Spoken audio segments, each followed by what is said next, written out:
Sebuah aksi kekerasan dalam rumah tangga atau KDRT yang berujung maut gegerkan warga Kecamatan Ranometo, Konawe Selatan, Sulawesi Tenggara, Sultra.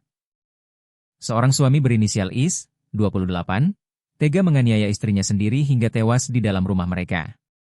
Ironinya, setelah menyadari sang istri sudah tidak bernyawa, pelaku sempat membersihkan jenazah korban hingga menyisir rambutnya dengan harapan sang istri bisa hidup kembali. Kasus dugaan KDRT yang mengakibatkan korban meninggal dunia atau tindak pidana pembunuhan ini terjadi pada Sabtu, 30 Mei 2026. Kasat Reskrim Polresta Kendari, AKP Weliwanto Malau, mengungkap fakta mencengangkan sekaligus menyayat hati usai korban mengembuskan napas terakhirnya. Pelaku mengaku sempat tidak percaya bahwa istrinya telah meninggal dunia dan terus berupaya membangunkan tubuh kaku korban, ungkapnya Senin, 1 Juni 2026. Ia menambahkan, setelah benar-benar yakin bahwa istrinya sudah tiada, pelaku yang panik dan menyesal mencoba merawat jenazah korban. Pelaku membersihkan tubuh korban menggunakan air, membuka pakaian korban yang kotor, lalu melapisinya dengan kain sarung. Pelaku juga sempat menyisir rambut korban serta memeluk erat tubuh sang istri dengan harapan keajaiban datang dan korban bisa hidup kembali, sambung mantan Kasat Reskrim Polresta Bengkulu ini. Sementara dalam proses penangkapan pelaku Is, dilakukan oleh tim URC Buser 77 Satreskrim Polresta Kendari, Unit Kamsat Intelkam Polresta Kendari, Intelmo Polda Sultra, serta Polsek Ranometo.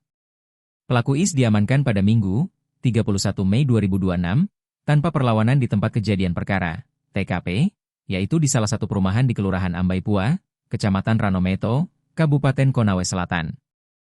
Kematian korban menyisakan duka yang amat mendalam.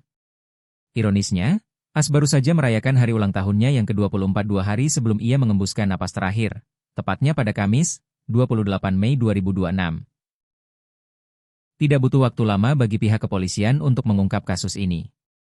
Tim URC Buser 77 Satuan Reserse Kriminal, Satreskrim, bersama Unit Kamsat Intelkam Polresta Kendari dan Intelmo Polda Sultra bergerak cepat meringkus pelaku yang tak lain adalah suami korban sendiri, berinisial Is, 28.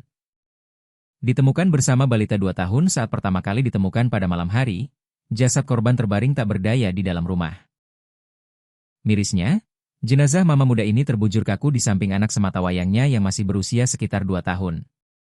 Saat ditemukan, pihak keluarga dan warga mendapati adanya kejanggalan berupa sejumlah luka memar di beberapa bagian tubuh korban seperti wajah, lengan, bahu, hingga paha. Kasat Reskrim Polresta Kendari, AKP Weliwanto Malau, membenarkan adanya laporan penemuan mayat mama muda berinisial As tersebut. Ia benar korban As ditemukan tak bernyawa, sementara pada tubuhnya ditemukan luka memar, dan saat ini kami tengah melakukan penyelidikan untuk mengungkap penyebab hilangnya nyawa, ungkap Weliwanto pada Sabtu, 30 Mei 2026. Hasil otopsi, 28 luka memar dan pembengkakan otak setelah dilakukan penyelidikan lebih lanjut, Polresta Kendari merilis hasil autopsi resmi yang dikeluarkan oleh tim dokter rumah sakit, RS, Bayangkara Kendari. Hasil visum luar menunjukkan adanya tindakan kekerasan fisik yang sangat brutal secara berulang. Hasil visum luar terdapat 28 luka memar di sekujur tubuh korban mulai dari kepala hingga kaki, kata AKP Weliwanto Malau saat ditemui pada Minggu, 31 Mei 2026. Mantan Kasat Reskrim Polresta Bengkulu ini kemudian merinci puluhan luka yang diderita oleh korban, bagian kepala dan wajah. Terdapat 2 luka memar di kepala bagian belakang, serta 2 memar di bagian depan kanan dan kiri. Pada wajah, ditemukan 2 luka memar di pipi kanan, memar disertai robek pada kelopak mata kanan, serta luka lecet pada alis kiri dan kelopak mata kiri.